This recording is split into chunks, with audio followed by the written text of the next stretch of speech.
예레미야 12장 44절에서 47절.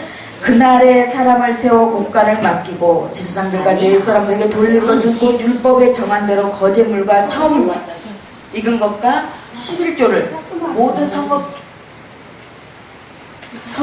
밭에서 거두어 이 곡간에 쌓게 하였노니 이는 유다 사람이 섬기는 제사장들과 레위 사람들도 말미암아 즐거워하기 때문이라. 그들은 하나님을 섬기는 일과 결례의 일을 힘썼으며 노래하는 자들과 문지기들도 그리하여 모든 다윗과 그의 아들 솔로몬의 명령을 따라 행하셨으니 옛적 다윗과 아삽의 때에는 노래하는 자가 지도자가 있어서 하나님께 찬송하는 노래와 감사하는 노래를 하였음이며 수르바벨 때와 느헤미야 때는 온 이스라엘 노래하는 자들과 문지기들에게 날마다 쓸 몫을 주되 그들이 선별한 것을 레위 사람들에게 주고 레위 사람들은 그것을 또한 또 선별하여 아론 자손에게 주었느니라. 아멘. 사랑과 은혜가 풍성하신 하나님 아버지, 하나님 오늘 느헤미야를 통해서 하나님께서 원하시고 하나님께서 우리에게 향하신 하나님의 기쁘신 하나님 뜻이 무엇인지 하나님의 소망의 감동에 의하여 하나님의 뜻만 전하게 하여 주시옵소서. 내 생각 내 뜻대로 전하지 않도록 이 입술을 주장하여 주시고 오로지 성령의 감동 받아서 하나님께서 주신 말씀만 선포하게 하여 주시옵소서. 하나님 전하는 자나 듣는 자나 한 마음만 뜻되고 아멘으로 하답할 수 있도록 하나님 은혜를 내겨 주시옵소서.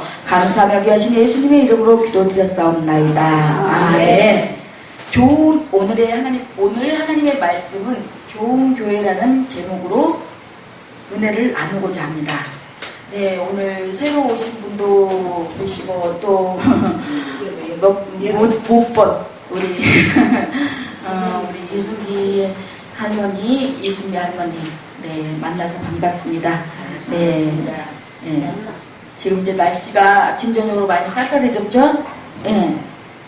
아무튼 감기 조심하시고요. 오늘 이제 말씀을 듣도록 하겠습니다. 우리 성도님들은 좋은 교회는 어떤 교회가 좋은 교회 같아요? 네? 얘가 제일 좋은 것 같아요. 아멘. 네, 감사합니다. 네, 저도 예전에 이제 이렇게 2,000명 넘는 교회도 이렇게 이제 신앙생활도 해봤고 정말 많은 교회를 가봤죠. 많은 교회를 가보고 또 큰 교회도 정말 많잖아요. 서울 순복음 여의도 교회도 있고 수원 제일교회 하면은 정말 엄청나게 커요.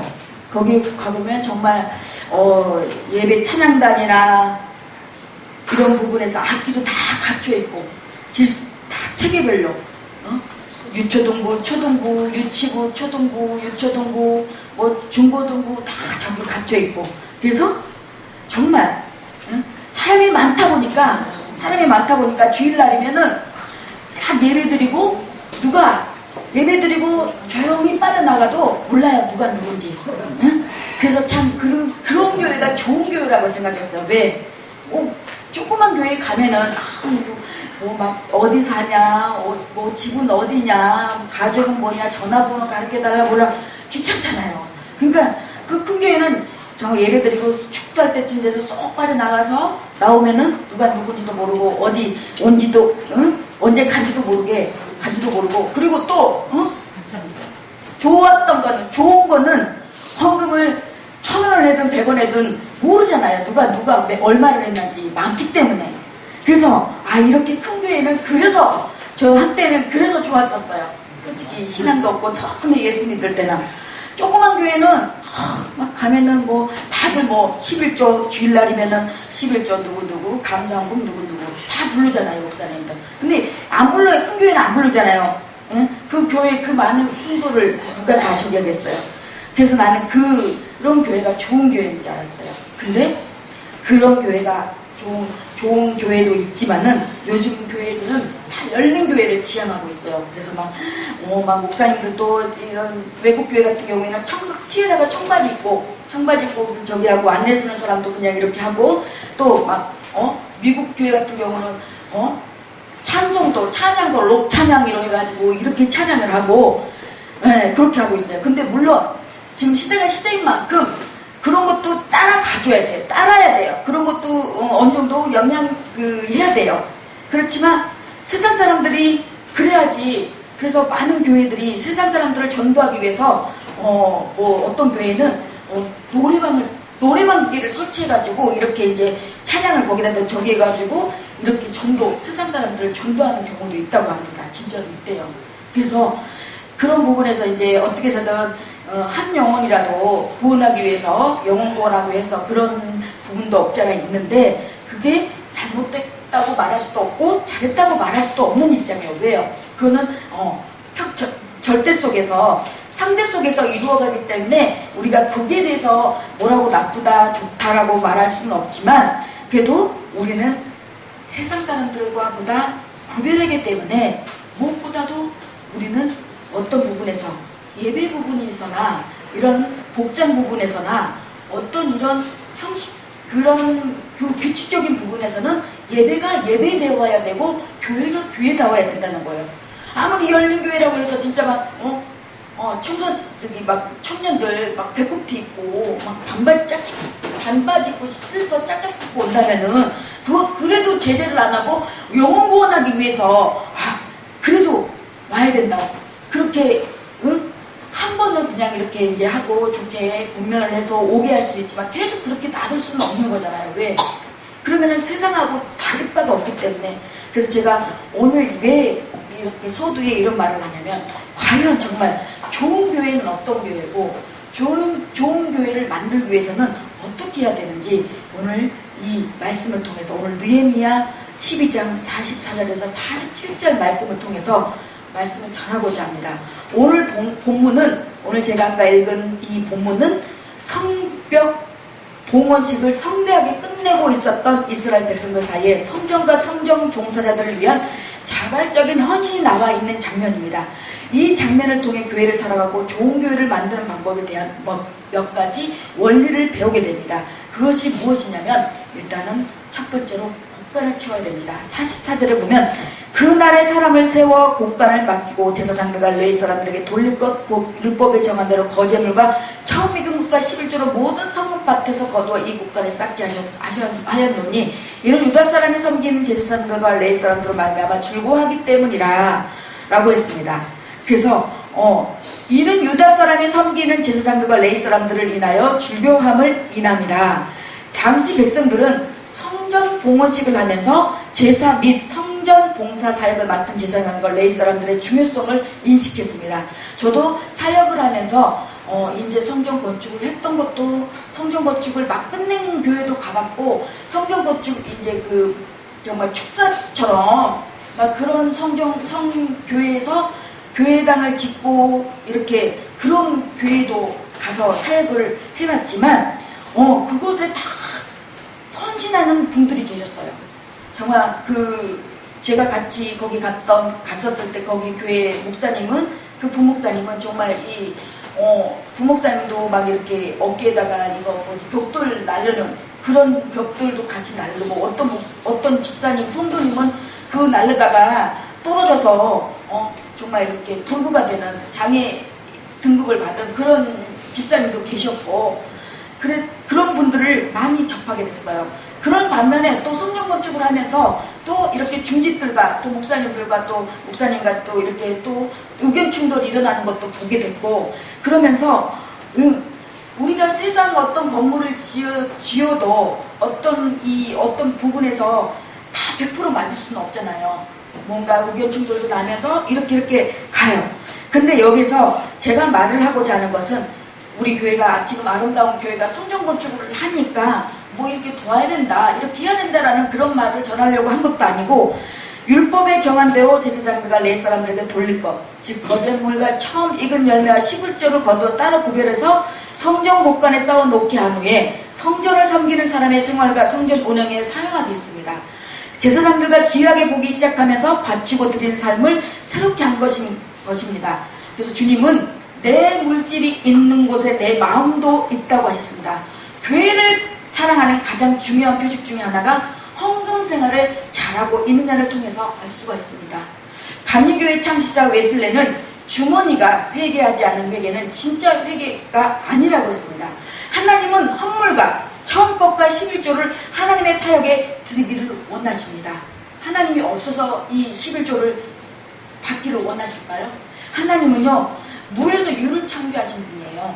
저도 지금 이제 우리 성도님들이 부담스러워 하실까봐 성전도 비좁고 해서 저번 9월 13일 날 여기서 이제 우리 송옥재 목사님과 이렇게 예식을 치르고 이제 10월 4일 날 이제 또 저 노예가 이제 노예 분들하고 이제 이렇게 해서 다시 한번 저기를 하는데 이 모든 부분에서 하나님께서 하나하나 이 꽃장식부터 시작해서 하나님께서 정말 생각지도 않는 분들 보내주시고 또 이것저것 막 다 보내주시고 책 다 협력해 주시고 그런 부분이 정말 와 우리 하나님은요 정말 멋지고 놀라우신 분이에요. 한번 그분을 한번 그런 하나님을 체험해 보시길 바랍니다. 어떤 분은 11조가 율법 시대인 구약 시대의 의무이지 은혜 시대인 시작되는 상관이 없는 계명이라고 한다고 합니다. 그래서 그러나 은혜는 방종이 아닙니다. 더 큰 은혜의 사랑을 받았다면 더 큰 헌신을 해야 하고 그런 의미에서 11조는 구약 시대의 성도에게는 기본 의미이지만 신약대의 성도에게는 최소한의 의무로 받아들이는 것이 좋습니다. 저는 제가 유치부 6, 7살 그리고 주일학교 중고등부 이렇게 제가 사역을 했었어요. 아이들을. 근데 제가 그 아이들한테 그 조그만 애들한테도 제가 이 11조 이 설교를 했어요. 이 유초등 6, 7살짜리 아이들한테도. 그 이제 아이들은 못 알아먹으니까 그림을 이용해서 했겠죠. 파워포인트를 해서. 근데 애들 조그만 애들 고사리 같은 손으로 100원, 200원 다 11조 했어요. 그걸 보면서 아이들이 하면서 아이들에게 커서도 그래서 그 아이들이 11조에 대한 그 인식과 11조에 대한 그런 부분에서 해야지. 어렸을 때부터 이게 착착돼야지. 나중에 저도 처음에 11조를 하려고 생각하니까 10,000원 있을 때 10만원 생길 때 10,000원 하기는 쉬운데 100만원이 생겨가지고 10만원 하기는 정말 갈등 무지무지 생기더라고요. 그래서 정말 중간에 떼어먹기도 많이 떼어먹었어요. 안 하고. 근데요 떼어먹으니까 그보다 더 많이 나가는 거예요. 어떤 뭐 일이 생겨서 나가고 더. 근데 제가 말라게 보면은 시험해보라고 했어요. 근데 제가 정말 저도 이거 하기까지 제가 월급을 받아서 10분의 1을 떼어서 하기까지 얼마나 저도 손이 진짜 떨리더라고요. 솔직히 말해서. 근데 그걸 딱 이기고 나서 하나님 앞에 그래 한번 시험해보자. 하나님 한 번 저 시험해보겠다고. 근데 역시나 정말요. 나갈 거 막아주시고요. 하나님 뜻하지 않게 채워주시고요. 한번 제가 가장 교회에서 목사들이 가장 말하기 힘들고 가장 설교하기 힘든 부분이 이 헌금 얘기예요. 근데 오늘 이 입술을 통해서 나가게 한 이유는 하나님의 뜻이 있을 거라고 생각합니다. 그래서 여기까지 하고 두 번째로 서로를 즐겁게 해줘야 합니다. 왜 유다 백성들이 성전의 곳간을 채울 생각을 했습니까? 본문 44절 하반부에 보면은 이는 유다 사람이 섬기는 제사장들과 레위 사람들을 인하여 즐거움을 인함이라. 당시 성벽 봉헌식을 하면서 모든 백성들 사이에 제사장과 레위 사람들을 인해 기쁨과 감사하고 즐거움이 넘치게 되었습니다. 그처럼 교회에서 사역자와 평신도 사이의 관계뿐만 아니라 모두가 서로를 즐겁게 해줘야 돼요. 네. 그래서 우리는 교회에서 우리 아름다운 교회는 한 사람도 미워하지 말아요. 왜? 근데 미운 사람이 없겠어요. 사람인데, 인간인데. 그래도 그 사람을 통해서 내 눈에 저 가신 사람, 저 사람을 통해서 하나님의 뜻이 있고 저 사람을 통해서 내가 아직 단련되지 않는, 성숙되지 않는, 아직 더 훈련돼야 될 인격적으로 고쳐져야 될 부분이 있어서 사도 바울이 정말 그 가시가 있었잖아요. 사도 바울도 병명도 보고 그 가시가 있어서 하나님 앞에 정말 간절히 기도했어요. 고쳐달라고. 근데 이 은혜가 족하다. 그거 계속 가지고 가라고 했잖아요. 그런 것처럼 그 사람을 통해서 저도 그랬어요. 저도 정말 저도 왜 미운 사람이 없겠어요. 저도 왜 싫은 사람이 없겠어요. 그렇지만 정말 용서하고 싫은 사람 저기 한다는 게 그게 정말 쉽지만 않더라고요. 근데 그 사람을 통해서 오히려 지나고 보니까 그 사람을 통해서 내가 더 기도함으로 말미암아 내 신앙이 성숙되고 인격이 성숙되고 그만큼 훈련이 다듬어지더라는 얘기예요. 네, 그래서 우리는 그 사람을 인해서 우리는 그 사람을 통해서 사랑과 용서의 마음 넓히는 훈련을 잘해야 되고, 군대에 가면 훈련을 돕는 조교들이 있습니다. 훈련이 힘들 때는 가끔 그 조교들이 미운 생각도 들지만 그래도 조교를 인정하고 잘 훈련받으면 좋은 군사가 될 수 있듯이 말입니다. 우리는 교회에서 서로 즐겁게 해주려고 최선을 다해야 합니다. 그것을 위해 무엇보다 필요한 것은 나를 감춰야 합니다. 교회에서는 나를 드러내지 말아야 하고, 나 한 사람이 중요한 사람이지만 내가 없으면 안 된다는 착각도 버려야 합니다. 누가 없으면 안 된다는 오해도 버려야 합니다. 가정에서 내가 죽으면 배우자와 자녀들은 못 살 것 같습니다. 그러나 하나님만 떠나지 않으면 산 사람은 왜 그렇잖아요. 산 사람은 살대로, 산 사람은 산 사람대로 살아간다고. 죽은 사람만 불쌍하지? 그런 말 있잖아요. 그런 것처럼 한 사람 한 사람이 다 중요하지만 사실 나 한 사람이 없어도 교회는 얼마든지 잘 운영될 수 있고, 그런 겸손한 마음을 가지고 우리는 항상 남을 앞세우고 남을 높여주고 행사 관계자가 내린 결정이 내 마음에 들지 않아도 최대한 존중해 주어야 합니다. 어떤 일을 할 때 왕따가 된 기분이 들면 어떻게 생각해야 됩니까? 그때는 내가 왕따가 되어도 저렇게 즐겁게 지내니까 좋구나 하고 생각해야 됩니다. 그리고 그때를 자신을 성찰하고 기도하면서 하나님께 가까이 가는 기회로 활용하면 됩니다. 저도 신학교 다닐 때 제가 이제 신학 같이 공부하는 분들보다 제가 일찍 이렇게 전도서로 나갔어요. 근데 그러다 보니까 뭐라고 그럴까, 이제 조금 보이지 않게 그게 이제 조금 그게 있었나 봐요. 그래서 보면은 뜻하지 않게 제가 학교 다닐 때 왕따를 당했어요. 신학교 다닐 때. 그러다 보니까 많이 외롭고 힘들었지만 그 왕따 당함 속에서 하나님을 더 찾게 됐고, 하나님을 더 의지하게 됐고, 그래서 더 하나님 앞에 더 무릎 꿇고 기도하게 되다 보니까 난 또 하나님과 나만의 어떤 그런 특별한 그런 은혜도 맛보았고 체험해봤고, 그 왕따가 그 나쁜 것만은 아니더라고요. 네. 그래서 그리고 그때를 자신을 잘 성찰하고 기도하면서 하나님께 가까이 가는 기회로 활용하면 돼요. 네? 그래서 그러면 하나님께서 그런 사람에게 신속하게 찾아오셔서 그의 마음을 위로하시고 그의 기도에도 신속하게 응답해 주실 것입니다. 우리는 남을 즐겁게 하는 것을 나의 즐거움으로 삼아야 합니다.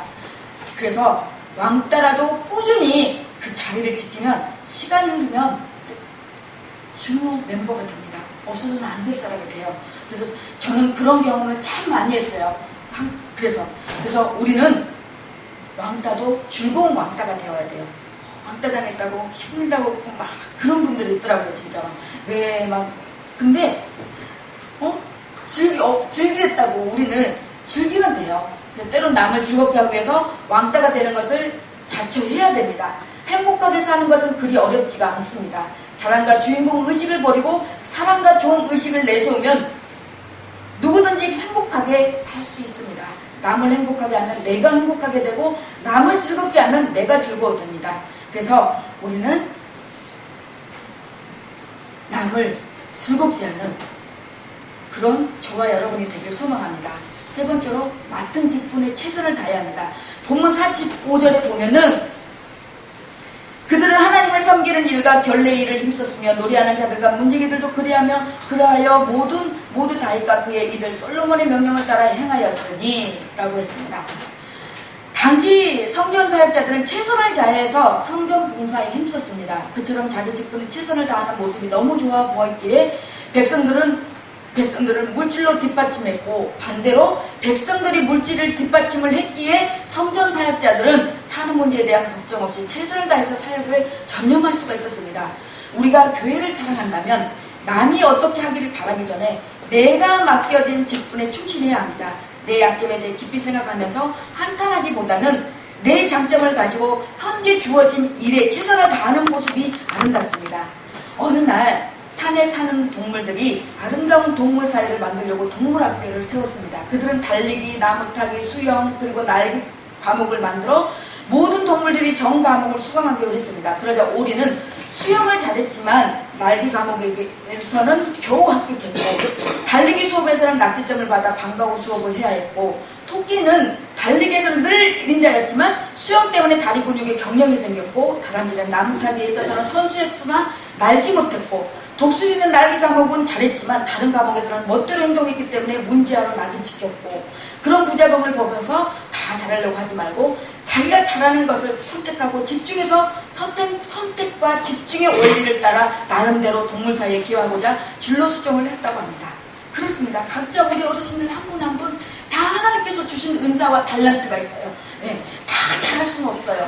저는 저 나름대로 찬양을 한다고 합니다. 근데 내가 찬양을 하는데 내가 워십한다고 이렇게 하면은 배우지도 않는 걸 하면은 어색해요. 예? 그 우리 저기 앉아 계시는 우리 오소리 집사님도 예? 그분은 국악을 잘해요. 근데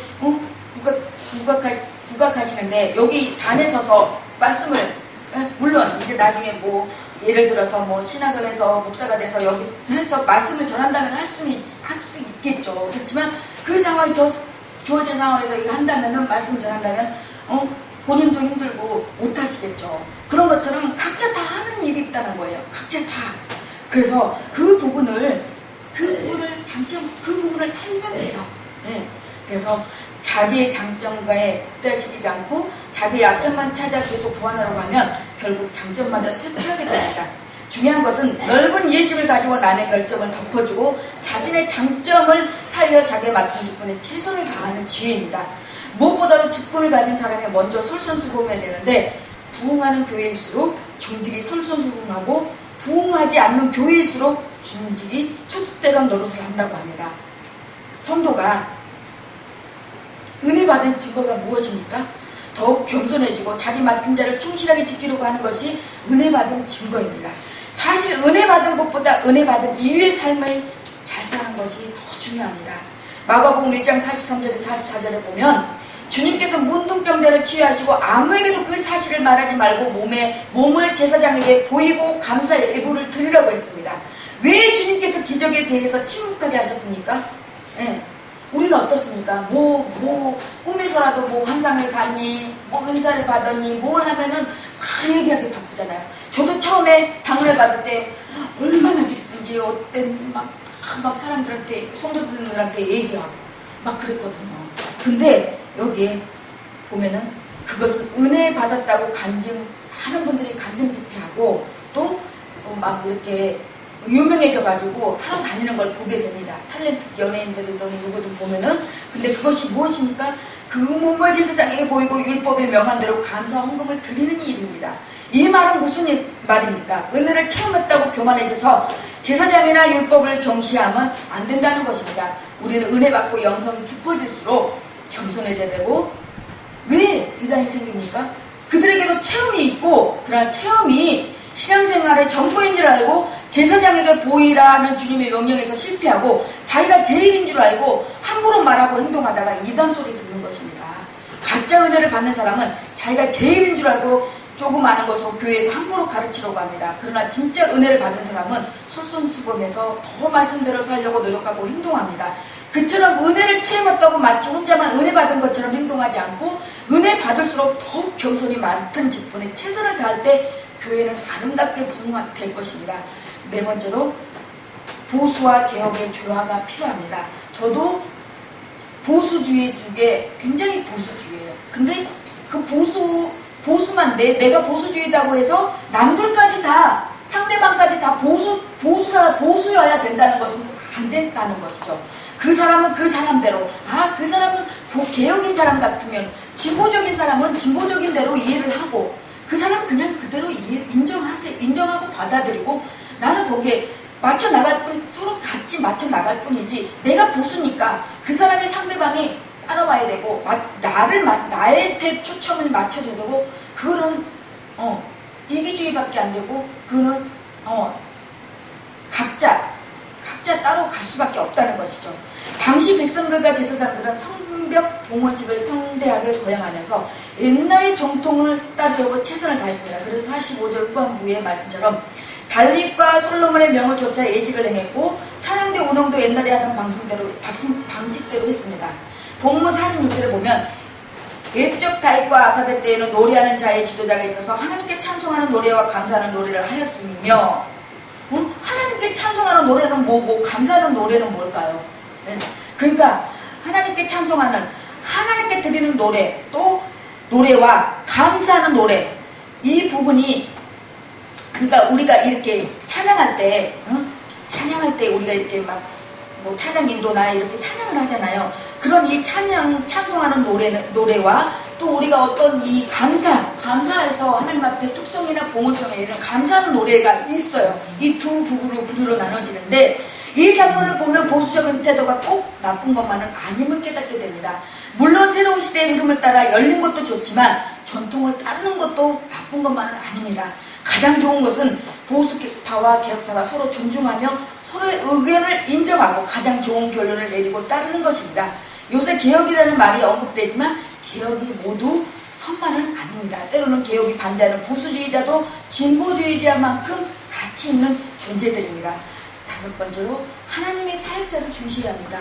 본문 47절에 수룹바벨 때와 느헤미야 때에는 온 이스라엘 노래하는 자들과 문지기들에게 날마다 쓸 몫을 주되 그들이 성별한 것을 레위 사람들에게 주고 레위 사람들은 그것을 또 선별하여 아론 자손에게 주었느니라 또 했습니다. 이 구절에서 수룹바벨과 느헤미야 때란 호로기한 시대를 말합니다. 네? 당시 어떤 사람들이 제사장들이 세금을 안 내고 반일을 하지 않고 성전 일만 하니까 얄밉다고 생각하면서 성전 종사자들을 돌보지 않았습니다. 반면에 스룹바벨과 느헤미야 같은 지도자들은 신앙갱신만이 나라가 사는 길이라고 생각하고 제사장들은 우대하고 그들의 생활 문제를 해결하는데 최선을 다했습니다. 예, 성도들은 교회 사역자들을 존중해야 합니다. 가끔 보면 교회 사역자들에 대한 적대감을 표출하는 경우도 있습니다.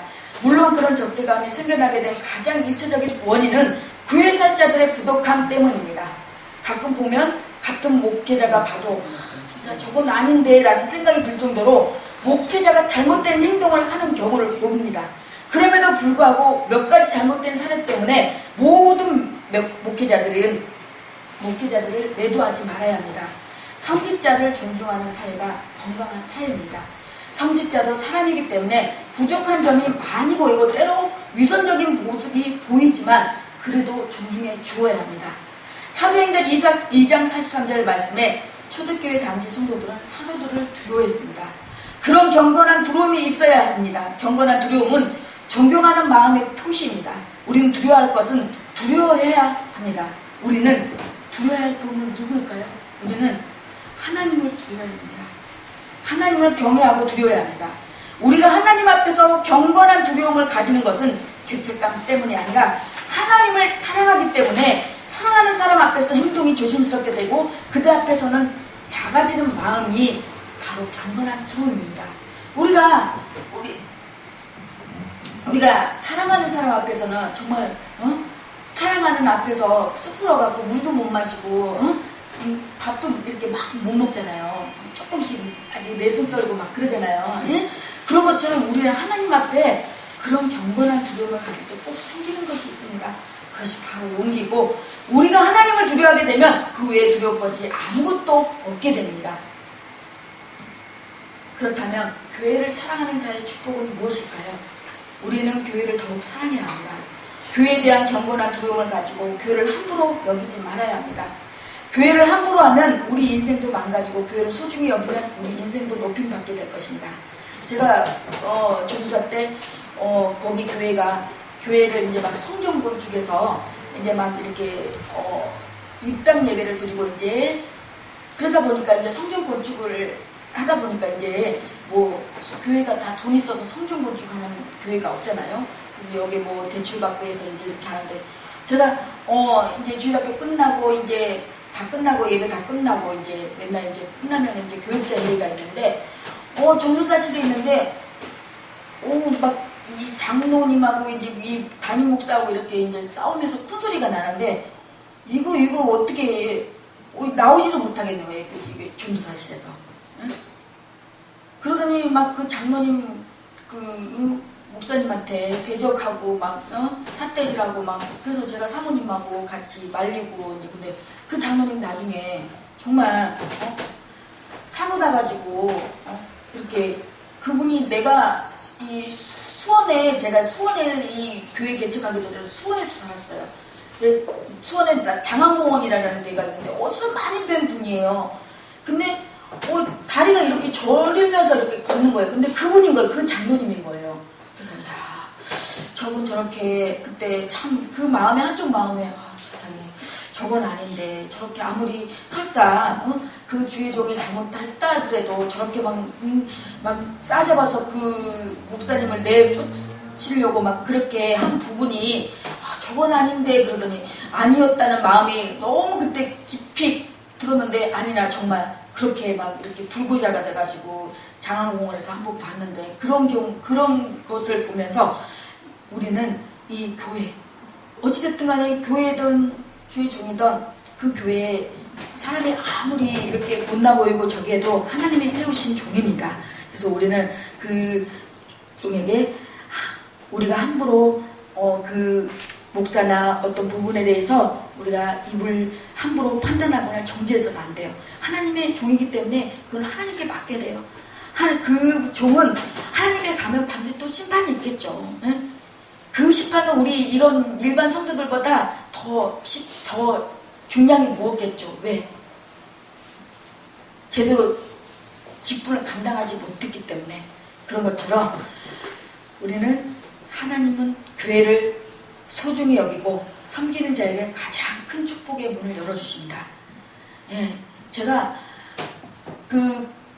이제 성전건축하는 교회에 있었는데 제가 그때 금으로 목걸이 5돈 하고 반지 3돈이 있었어요. 근데 부흥회를 하는데 저는 이렇게 쉽게 이렇게 막 하는 저기가 아니에요. 굉장히 하나님 앞에 또 묻고 해서 하는데 그때는 이게 이제 이 반지 얘기를 하는데 어떤 부흥사 목사님 그런 이렇게 조그만 교회에 이런 부흥회 목사님도 아니었었어요. 그 큰 교회 목사님이 와서 부흥회를 하는데 이제 어떤 간증을 하는 거예요. 어떤 정말 어려운 분이 반지를 건축 원금으로 저기를 해서 봉헌을 해서 저기 했더니 이러한 저기를 축복을 받고 이러한 능력을 받고 지금 큰 저기가 됐다 이런 저기라는데 그 말씀이 너무 여기에 닿는 거예요. 예? 그래서 여기 너무 닿아가지고 제가 이제 그걸 해서 봉헌을 했어요. 그러고 나니까 마음이 너무 편한 거예요. 그러고 나서 제가 그때 이제 신학교 이제 들어가야 될 무렵인데 거기 큰 교회가 신학교 저기가 장학금 혜택이 없었어요. 없었고 그러면서 저 들어가면서 장학 혜택이 된 거예요. 그래서 100만 원 넘는 그 장학을 등록금을 이렇게 받는 혜택을 받는 그러면서 가서 책이고 뭐고 다 이렇게 주위에서 다 도와주는 거예요. 그러니까 그런 은혜를 받은 기억이 납니다. 그런 것처럼 미국의 카네기는 본래 가난했고 돈이 없고 결혼도 늦게 했습니다. 그렇지만 주일 성수를 해서 결국 믿음의 거부가 되었습니다. 그리고 거부가 된 후에 돈은 하나님의 뜻대로 사용해야 한다고 하면서 어려운 교회를 많이 도왔고 그가 어려운 교회를 위해 바친 전자 오르간만도 7천만 대가 넘었다고 해요. 그런 유언을 남겼습니다. 돈을 남기고 죽는 것은 수치입니다. 저의 전 재산을 하나님과 이웃을 위해 써주십시오. 그런 얘기가 있습니다. 로마서 8장 28절에 하나님을 사랑하는 자 곧 그 뜻대로 부르시는 입은 자들에게는 합력하여 선을 이루신다고 했습니다. 하나님을 사랑하고 교회를 사랑하는 자에게는 때론 어려운 일이 닥쳐도 염려할 것이 없습니다. 그때 당신은 어렵고 손해본 것 같고 그렇지만 왜냐하면 그 모든 일이 합력하여 선을 이루는 재료들이 돼요. 소스들이 돼요. 축복의 관건은 얼마나 하나님을 사랑하고 교회를 사랑하느냐에 달려있다고 해도 과언이 아닐 것입니다. 반면에 하나님을 사랑하지 않고 교회를 섬기지 않고 자기 뜻대로 행하는 사람은 모든 것이 합력하여 악을 이루게 될 것입니다. 이제 더욱 하나님과 교회를 사랑하고 교회를 더 사랑하지 못했던 것을 저와 여러분 회개하시고 바로 그때 우리의 삶에는 모든 일이 합력하여 선을 이루는 신기한 축복의 역사가 시작이 될 것입니다. 아니 그 마음을 먹고 생각하는 순간에 지금 이미 하나님은 일을 하고 계실 것입니다.